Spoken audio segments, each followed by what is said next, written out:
My friends, let me ask you a question. When the world turns its gaze toward a conflict, do you think it sees with clear eyes, or does it see what it wants to see? Because power doesn't always move with transparency. It moves with intent, and today we stand at a moment where that intent must be examined. America, the flag-bearer of democracy, liberty, and rule of law. Yet time and time again we see contradictions in her foreign policy. A nuclear India stands tall as the world's largest democracy, a nation of rising tech power, culture, innovation, and global responsibility. And yet we see the U.S. cozying up with Pakistan, militarily, diplomatically, and financially. The question isn't just why. The question is, what's the agenda? This isn't about two neighbors fighting over a border, it's about the chessboard of global strategy. The pieces are people, and the moves are consequences. The United States does not move without calculation. Supporting Pakistan isn't an accident. It's a message, a geopolitical maneuver, a playbook written in classified rooms and behind closed doors. Let's get this straight. Pakistan is a nation that has harbored extremists, nurtured insurgents, and played both sides of the war on terror. Billions in U.S. aid vanished into systems that never healed the people but funded agendas. Yet somehow they remain an ally, somehow they remain a strategic partner, somehow they keep getting a seat at the table. India was sidelined in Afghanistan. India watches American weapons find their way into the wrong hands. India signs trade deals, makes peace efforts, contributes to global security, and still sees sanctions, still sees cold shoulders when it speaks truth to power. Why? Because America supports what it can control. And India, my friends, cannot be controlled. India is not a pawn. India is a rising queen on the board, and a queen who thinks for herself is dangerous to an empire that wants obedience, not partnership. You think military bases are just about defense. You think sanctions are just about justice. No, they are tools. Tools to reward obedience and punish independence. So when India takes a stand on oil, on Russia, on sovereignty, on its borders, suddenly it becomes a concern. Suddenly narratives shift. Pakistan becomes essential because instability is profitable.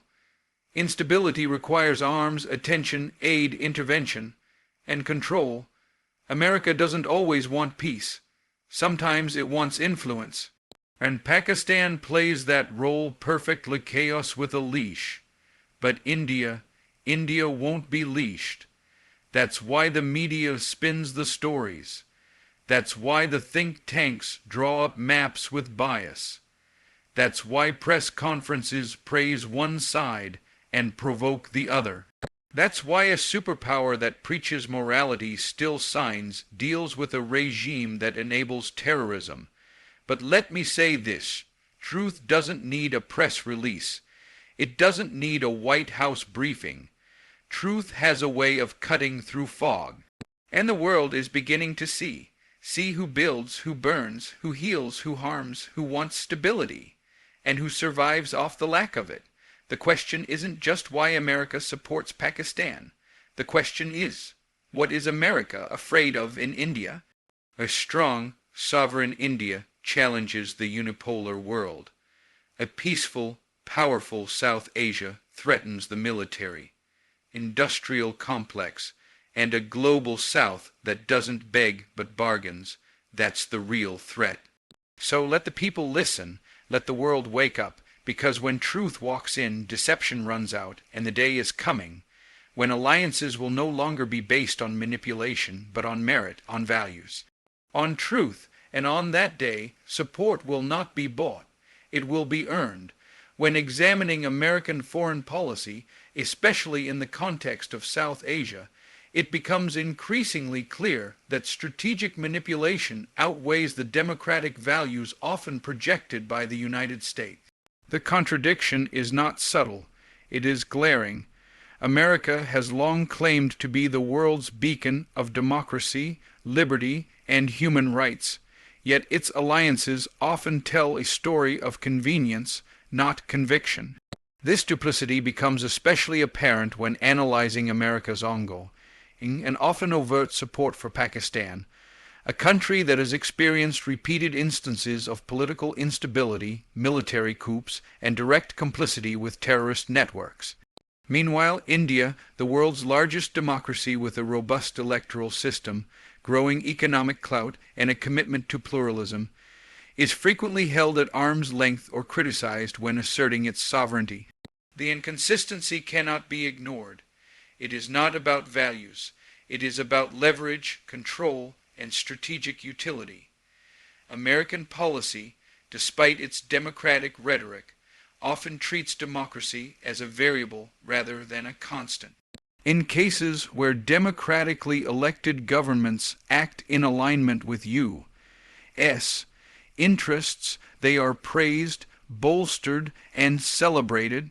However, when such governments choose to act independently or forge their own path, particularly in matters that contradict American strategic goals, they are labeled as problematic, uncooperative, or even authoritarian.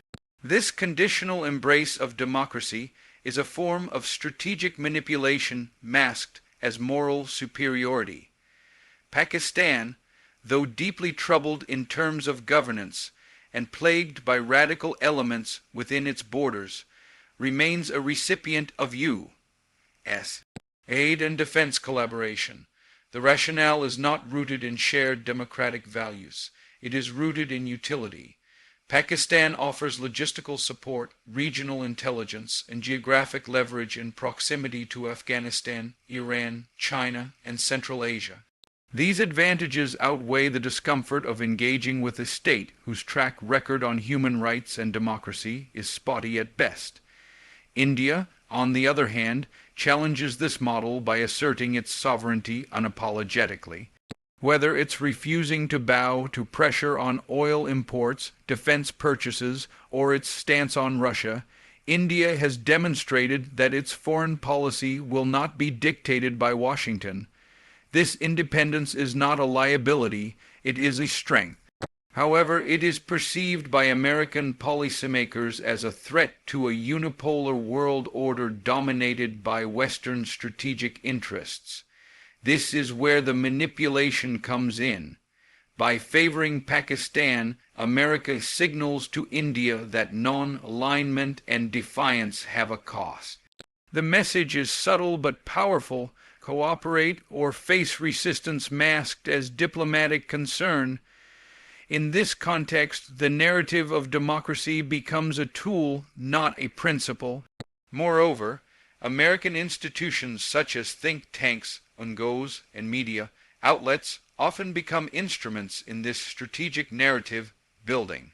Reports emerge highlighting India's internal issues, from religious intolerance to press freedom, while Pakistan's far more severe infractions are conveniently downplayed. The selective outrage exposes the underlying motivation. It's not about justice, it's about pressure. It's about framing the global perception in a way that coerces India into compliance without direct confrontation. This soft manipulation is a far cry from the democratic transparency America often demands of others. It's a game of optics and influence. Even the arms trade reflects this imbalance. Pakistan, despite economic turmoil and governance challenges, continues to receive military support or access to American hardware through third-party deals or aid mechanisms. India, though a far more capable and stable buyer, faces delays, technology denial, and political conditionalities. These moves are not accidental, they are calculated. America's refusal to treat India as an equal partner unless India aligns with every major Western interest underscores the manipulative undercurrent in its approach. Strategic manipulation does not require overt deception. It functions through implication, through withholding, through the selective granting of benefits and approval. At its core, this policy approach suggests that values such as democracy and liberty are negotiable in the face of geopolitical strategy. America does not seek equals, it seeks allies who are compliant. This undermines its global image as a promoter of democratic ideals and exposes a deeper reality where democratic legitimacy is secondary to strategic advantage. The paradox lies in promoting global democracy while actively supporting regimes that undercut it. The strategic utility of Pakistan lies in its malleability and its usefulness in balancing India, countering China, and managing outcomes in Afghanistan. This utility outweighs any concern over Pakistan's internal governance, military dominance, or human rights record. Such a framework reveals a foreign policy model that is transactional at its core, with democracy being the cover story rather than the core objective. Pakistan's role in the geopolitical theater is not shaped by its internal strengths or global leadership, but by its utility as a controllable tool used to maintain regional instability. This instability is not merely tolerated by global powers. It is often engineered, managed, and exploited. In particular, the United States has found value in Pakistan precisely because it operates in a state of controlled chaos. It is a nation that is volatile enough to require constant management, yet sufficiently dependent to accept external influence without serious resistance. This combination makes it a perfect instrument for policies that thrive in gray zones, where conflict is not resolved but perpetuated for strategic gain. A stable South Asia would reduce the justification for weapons sales, military bases, and foreign intervention. An unstable one, especially with a nuclear-armed Pakistan in the mix, keeps the doors open for all forms of strategic engagement. The power balance is not about peace, it's about preserving leverage. Pakistan has been a front for numerous proxy operations. From the Cold War era, when it served as a conduit for American support to the Afghan Mujahideen, to the post-9/11 campaigns where its territory was used for covert drone strikes, Pakistan has always allowed just enough cooperation to remain valuable without ever fully aligning. This ambiguous cooperation is by design. It allows Pakistan to simultaneously house extremist groups and play the victim of terrorism. This duality makes it a wild card, which is exactly why it remains on the radar of policymakers who thrive on unpredictability. An unpredictable ally is better than an independent one because unpredictability can be managed through pressure, aid, and manipulation. Independence, on the other hand, cannot be controlled once it gains momentum. The United States continues to provide aid and military support to Pakistan, not because Pakistan is a reliable partner, but because it is a reliable source of problems. Every diplomatic crisis, every border skirmish, every internal collapse becomes another reason to stay engaged. This is a cycle that feeds itself. Instability invites intervention, and intervention ensures that Pakistan remains entangled in systems of dependency that prevent it from becoming self-reliant or sovereign in the true sense. This dependency ensures that Pakistan will always need external validation, external support, and external approval. That kind of reliance creates influence without accountability. It gives leverage to foreign powers to dictate terms without appearing to do so directly. The narrative surrounding Pakistan's importance is framed around its location, its role in counterterrorism, and its historical ties. But beneath that veneer lies the real value. Pakistan helps manufacture a constant sense of threat in the region. Whether it's Kashmir, cross-border militancy, or intelligence games with non-state actors, Pakistan keeps the pot boiling. That boiling point becomes the justification for arms deals, for intelligence sharing, for joint operations, and for maintaining a military presence in the region. Peace is bad for business when your business is built on conflict management. A nation that can manufacture problems on demand becomes a useful piece on the board, not strong enough to dominate, but just chaotic enough to matter. India, in contrast, seeks to be a stabilizing force. Its goals of regional connectivity, economic cooperation, and rule-based engagement present a threat to this cycle of instability. A strong India reduces the relevance of foreign arbitration. It lessens the need for foreign arms. It develops indigenous capabilities that threaten the defense supply chains dependent on U.S. technology. Pakistan, by remaining in a semi-permanent state of crisis, ensures that stability remains elusive and that external stakeholders stay relevant. This is not an accident. It is a systemic choice enabled and reinforced by those who benefit from the current arrangement. From the war in Afghanistan to the rise of ISIS-K in South Asia, Pakistan has often been at the center of intelligence games that create as much blowback as benefit. The same networks used for tactical advantage later morph into threats that justify further intervention. This pattern creates an illusion of partnership when, in reality, it is a transactional relationship sustained by instability. America does not support Pakistan out of loyalty or shared vision. It supports Pakistan because it knows how to influence a system that thrives in imbalance. The tools are familiar: military aid, diplomatic cover, economic packages tied to conditions that guarantee ongoing dysfunction. These tools do not resolve conflict, they preserve it. In this dynamic, Pakistan is not an ally in the traditional sense. It is a mechanism, a tool of controlled instability that creates the very scenarios which global powers claim to fix. The longer Pakistan remains entangled in conflict, the longer external influence remains justified. Stability, peace, and regional cooperation do not serve this model because they shift power back to regional actors. But so long as Pakistan remains a pressure point, it remains valuable in the eyes of those who profit from perpetual crisis. India's independence and rising power challenge U.S. global dominance in ways that are both symbolic and strategic. As a sovereign nation with its own distinct world, India refuses to be pulled into alliances that compromise its autonomy. This resistance to foreign pressure, especially from the United States, disrupts the post-Cold War order in which Washington assumed it could set the terms for global alignment. India's refusal to submit to ideological binaries, its nuanced stance on conflicts like the Russia-Ukraine war, and its multi-alignment diplomacy directly contradict the American model of either you're with us or against us.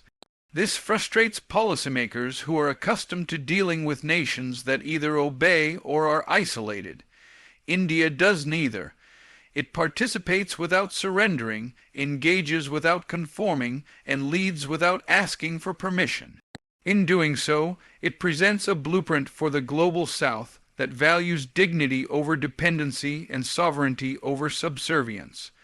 What makes India especially disruptive to U.S. hegemony is its ability to thrive outside the shadow of Western patronage. While many developing nations rely on IMF bailouts, American grants, or security guarantees, India has invested in self-reliance economically, militarily, and diplomatically. It has built a formidable defense apparatus, developed its space program, created a digital infrastructure that is revolutionizing governance, and maintained a vibrant democratic process. All this while resisting entanglement in Western military alliances like NATO. This independence is not just practical, it is ideological. It signals to other emerging powers that there is an alternative to the American-led system, and that alternative is not confrontation, it's self-definition. When India trades with Russia, defends its border policy with China, or voices its own concerns at international forums without waiting for U.S. approval, it undermines the myth that development and democracy must be Western, scripted. India's rise is also significant because it blends soft power and hard power in ways that appeal to a broad range of nations. Bollywood, yoga, Ayurveda, and the Indian diaspora have created a positive cultural image worldwide, while its economic and technological innovations have turned it into a global IT hub and space contender. When this cultural depth is matched with military modernization, strategic partnerships with Europe and Asia, and a strong domestic economy, India becomes a power that others wish to emulate rather than resist. This multifaceted rise does not fit the traditional U.S. model of influence, which often relies heavily on military projection and economic coercion. India shows that global influence can also come from consensus, collaboration, and shared interests rather than force or manipulation. America's discomfort with this model stems from its own need to maintain control over the global narrative. The U.S. foreign policy machinery is designed around creating blocs, alliances, and spheres of influence.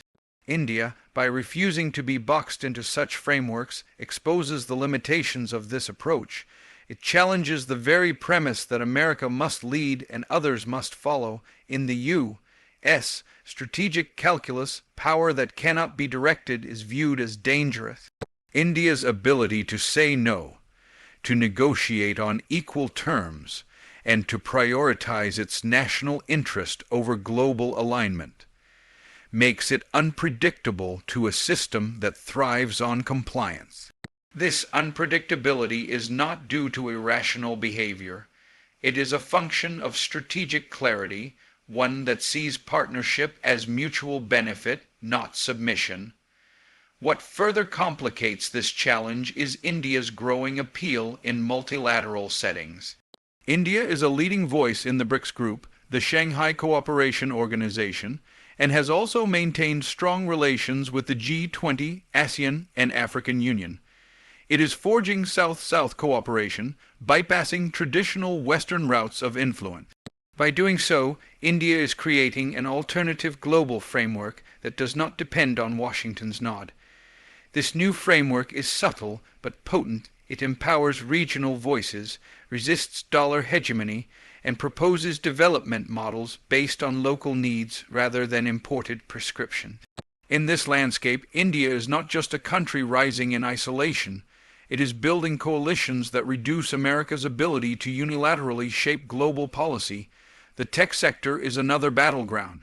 India is not only a massive consumer base, but also a producer of software, digital services, and even policy frameworks like the Unified Payments Interface, which is now being adopted by several nations. Its growing influence in the digital economy means it can shape global tech standards, something the U.S. sees as its exclusive domain.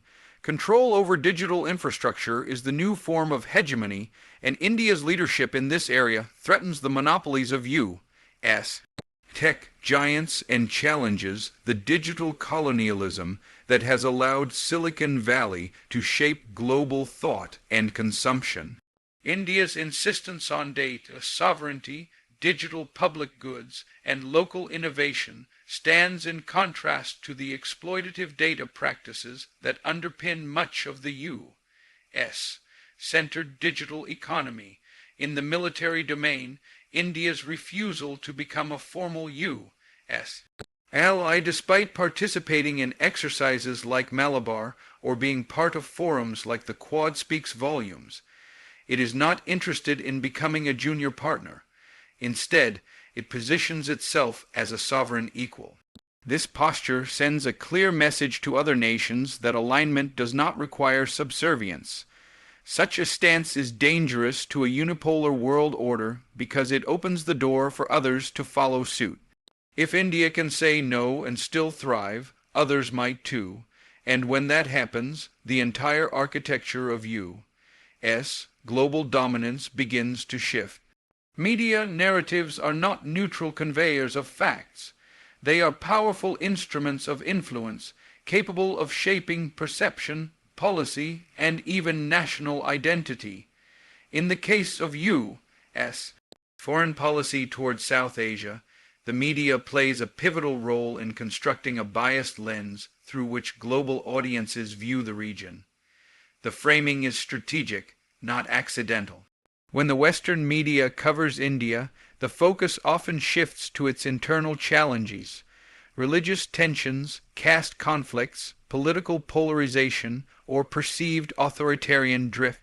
These issues, while real, are often exaggerated, decontextualized, or selectively amplified to present India as a nation in crisis or as a democracy in decline. At the same time, equally severe or even more egregious issues in Pakistan, such as military dominance over civilian government, state-sponsored extremism, press suppression, and judicial manipulation, are either downplayed or framed with sympathetic undertones, casting Pakistan as a fragile democracy deserving of patience and aid rather than criticism. This selective magnification and minimization serve a purpose. By framing India as problematic and Pakistan as perpetually misunderstood, the media creates a narrative that justifies the strategic choices of Western governments. If India is painted as veering away from liberal democratic values, it becomes easier to rationalize diplomatic friction, trade obstacles, or delays in defense cooperation. If Pakistan is portrayed as a victim of circumstance, caught between extremism and economic turmoil, then continued military aid, intelligence sharing, and diplomatic engagement appear as acts of benevolence rather than cold strategic calculations. This is narrative engineering at its most sophisticated, and it works because media is trusted by the global public far more than political actors. When the narrative is repeated often enough, it becomes the truth. Regardless of the underlying reality, these narratives are further reinforced by a network of think tanks, op-ed columns, academic institutions, and NGOs, many of which are funded or influenced by interests aligned with Western foreign policy objectives. Reports that criticize India's internet shutdowns, minority policies, or arms purchases from Russia often gain significant traction in influential journals and newspapers. Yet there is limited attention paid to Pakistan's blasphemy laws, its military intelligence links to extremist groups, or its track record of harboring fugitives. This discrepancy is not due to lack of information, but a deliberate editorial choice about what to spotlight and what to sideline. This story is not being told in full. It is being curated. And that curation aligns with the strategic imperatives of preserving relationships with a pliable Pakistan while keeping pressure on an assertive India in many cases. The most harmful narratives are not outright lies, but carefully structured half-truths.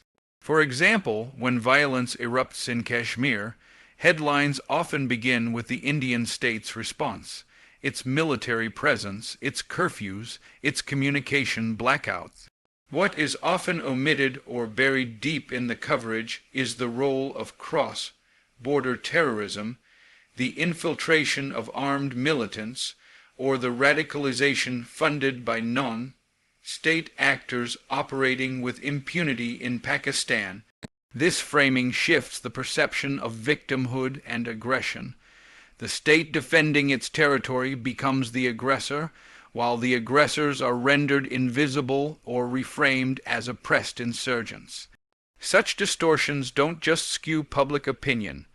They influence policymaking, legislative decisions, and the posture of international organizations' social media platforms, with their algorithms designed to maximize engagement, also play a role in echoing and amplifying these narratives.